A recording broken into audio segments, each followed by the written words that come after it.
Alors, on se retrouve encore une fois dans le sous-sol miteux du temps, où les lois de la physique s'effondrent et où la logique se noie dans la fange des âges. Ce soir, mes amis, on a un sacré morceau. La Légion romaine contre la crème de la crème du Pléistocène. Oui, vous avez bien entendu. Ces braves légionnaires, avec leurs javelots et leurs boucliers de merde, pensent pouvoir marcher sur la nature sauvage. Ils vont apprendre à leurs dépens que la nature ne fait pas de quartier, surtout quand elle a le poids d'un camion de pompiers préhistorique. Regardez ce décor. Pas de tapis rouge, pas de lumière stroboscopique. Juste une forêt de pins sombres et épais. Le genre qui te donne envie de te rouler en boule et de pleurer un bon coup. L'air est si froid qu'il te glace les poumons, avant même que tu aies le temps de te rendre compte que tu vas mourir.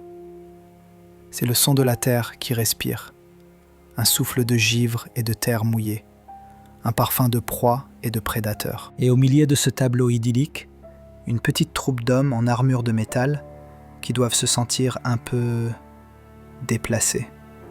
Voyez-les là, la Légion. Centurions qui brassent de l'air avec leurs épées courtes, hurlant des ordres que personne n'entend vraiment, à part peut-être le piaf le plus proche qui se dit « Tiens, un festin gratuit bientôt ». Ils ont cette discipline rigide, cette formation en tortue qui les a rendus invincibles face à d'autres hommes. Mais là, mes chéris, c'est pas des hommes qu'ils affrontent. C'est le règne brut de la force, là où le muscle et l'instinct dictent la loi. Leur petit entraînement de gladiateurs, leur maîtrise de la phalange, ça va leur servir à quoi quand un truc de 3 tonnes va leur tomber dessus comme une avalanche poilue? Rien. Absolument rien. Toi qui regardes ça depuis ton canapé confortable, tu ferais mieux de te taire et d'observer. Parce que la prochaine fois que tu penses que ton abonnement Netflix est un problème, repense à ces pauvres gars qui ont juste voulu conquérir le monde et qui vont se retrouver à servir de paillasson pour mammouth. C'est déjà là qu'on sent l'odeur du déclin. La poussière qu'ils soulèvent, c'est déjà celle de leur tombe. Ah, et le son. Vous entendez ce grondement lointain? C'est le bruit de la civilisation qui va se faire écrabouiller par la sauvagerie. Charmant. Très charmant. Le capitaine, une sorte de buffle humain avec une armure plus rouillée que les idées de certains sénateurs, hurle des ordres. « Testudo! Testudo !» Ah, la fameuse formation tortue romaine. Contre des lances, des épées? Très bien. Contre 6 tonnes de muscles poilus chargés à bloc, c'est comme essayer d'arrêter un bulldozer avec un bouclier en carton. Ces gars ont passé leur vie à se faire étrangler par des barbares qui, au mieux, pesaient 70 kilos mouillés. Maintenant, ils vont rencontrer un poids lourd. Littéralement. Leur scuta, ces magnifiques boucliers de bois et de fer, vont se plier comme du papier mâché sous les pattes d'un mammouth. Et le rhinocéros laineux? Ne me lancez pas sur ce tas de fureurs poilues, avec une corne plus pointue que les arguments d'un philosophe stoïcien. Il n'a pas besoin de tactique, juste de charge. La densité de son crâne est supérieure à celle de l'intelligence collective de la plupart des cités antiques réunies. Et ces petits couteaux qui sortent, ils ont l'air plus utiles pour se faire les ongles que pour affronter une peau de 3 cm d'épaisseur. Le froid, la faim, la panique, tout ça, c'est leur métabolisme de base qui s'y habitue. Ils ont des réserves de graisse de mamelle, eux, pas des kits de survie en plastique. Regardez-les bien. Ces légionnaires, ils sont la crème de leur époque. La machine de guerre parfaite. Mais leur perfection, c'est une horloge suisse dans un tremblement de terre. Ça ne va pas durer. Oh non. Ce grondement qui se rapproche, ce n'est pas juste le bruit de la terre qui tremble, c'est le son du menu. Ce sont les dinosaures. Ou plutôt, ce qu'il en reste de plus gros et de plus stupide, qui viennent réclamer leur dû.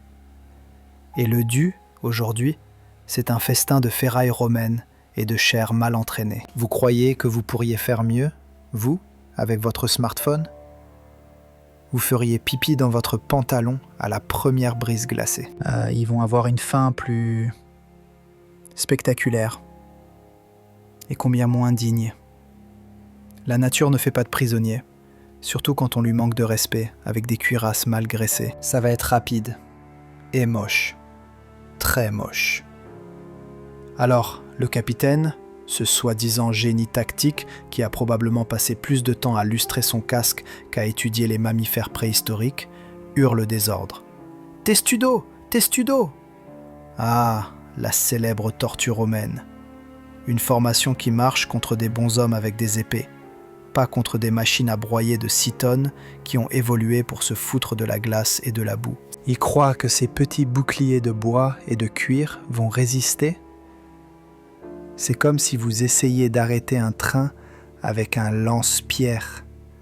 Bande de mollusques anémiques confortablement installés dans votre canapé. Le mammouth, la masse de muscles et de poils qui sent le musc et la mort prochaine, ne comprend pas le latin.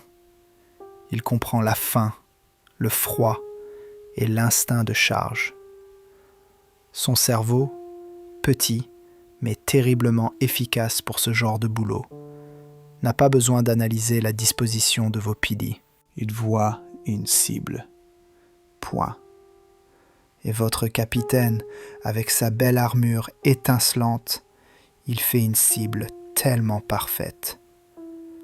Le rhinocéros, lui, est juste là pour ajouter du chaos, pour défoncer ce qui reste si le premier coup ne suffit pas. Il n'a pas besoin de stratégie, juste d'une bonne poussée et d'une vision tunnel. C'est le concept de la force brute, dans toute sa splendeur primitive. Oubliez vos algorithmes de gestion de portefeuille. Votre analyse prédictive sur la bourse, ça ne vaut pas un P de mammouth face à cette furie. Le premier impact va être, disons que le son ne sera pas celui de cymbales, mais plutôt celui d'une bibliothèque entière s'effondrant sur elle-même. Et les livres, c'est vos légionnaires, éparpillés et éventrés. Le capitaine aura beau crier, son cri se noiera dans le rugissement de la nature, le rugissement de la vie, une vie qui n'a aucune pitié pour les organismes fragiles qui osent s'aventurer sur son chemin. La tortue va juste se transformer en buffet à volonté. Et le buffet, mes amis, il est servi. Ils s'attendent à des glaives, des javelots, peut-être un cri de guerre pré-réglé par des stratèges surannés. Mais non. Là, ce sont des montagnes de poils, des défenses qui pourraient démanteler une catapulte, et une furie née de millions d'années, sans facture d'impôt ni réunion de syndicats. La testudo, cette belle idée de bloc solide, s'est transformée en une cible parfaite pour 6 tonnes de pur instinct de survie, propulsée par une masse musculaire que votre salle de sport ne pourra jamais répliquer. Le premier mammouth charge, pas de finesse, juste une ligne droite, comme une bulldozer préhistorique. Les boucliers s'entrechoquent. Un bruit de casserole géante, cognée par un marteau de guerre. Ça tient ? Oh oui, ça tient. Pendant une fraction de seconde. Le bouclier du premier légionnaire ne fait pas clac, il fait crunch. Une symphonie d'os brisés et de bois éclatés. Ce pauvre type n'a pas été formé pour ce genre de stress mécanique. Son coach lui a parlé de gestion de la douleur. Là, c'est une nouvelle dimension. Son cerveau vient de comprendre que la douleur, c'est juste une suggestion, que la réalité ignore superbement. Le deuxième mammouth, avec le flegme d'un maître de cérémonie macabre, donne un coup de tête juste en dessous du bouclier du rang suivant. Pas besoin de viser les joints, il suffit de défoncer la structure. C'est comme si un rhinocéros décidait de jouer au billard avec un ensemble de dés en os. Les légionnaires, ces machines bien huilées, commencent à ressembler à des allumettes dans un broyeur industriel. Leurs armures, conçues pour arrêter des pointes de métal, sont déformées comme du papier mâché. Regardez ce gars-là qui essaie de se relever. Son bras droit est plié à un angle qui défie la biomécanique. Il ne ramassera plus jamais son glaive. En fait, il ne ramassera plus jamais rien. Le capitaine, lui, est au milieu de ce chaos, son casque brillant, sa toge un peu froissée. Il hurle des ordres, probablement des trucs sur la discipline et la retraite organisée. C'est mignon, il n'a pas compris. Il n'y a pas de retraite organisée quand on est un minuscule sac de chair et d'os face à des prédateurs naturels qui n'ont jamais entendu parler de droit international. Le rhinocéros laineux, lui, est encore plus vicieux. Plus petit, plus agile, il charge, mais son objectif n'est pas de percer. Non, il est là pour semer la panique, pour faire vaciller la formation, pour transformer ce mur en une cible mouvante. Il donne des coups de corne dans les jambes, arrachant des mollets, projetant des hommes comme des quilles.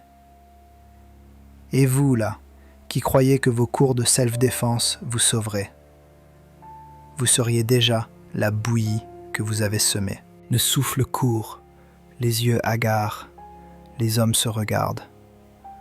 La peur, cette vieille amie de l'évolution, commence à reprendre le dessus sur la discipline martiale. La testudo n'est plus un bouclier, c'est une cage. Une cage qui s'effondre de l'intérieur. Le capitaine regarde ces hommes tomber, non pas en guerriers, mais en fruits mûrs écrasés sous le poids de la nature. Sa fierté romaine s'effrite, remplacée par une horreur primaire qu'il n'a jamais rencontrée dans les arènes ou sur les champs de bataille contre d'autres hommes. Là, ce ne sont pas des hommes qui l'affrontent. C'est la terre qui se révolte contre son intrusion. Les crocs et les défenses sont les armes les plus anciennes et les plus efficaces. Et elles viennent de découvrir une nouvelle saveur. La saveur de la Légion romaine, un peu trop confiante pour son propre bien. La colonne s'est effondrée en un tas informe. Les cris, au début distincts, se mêlent en un hurlement de terreur pure.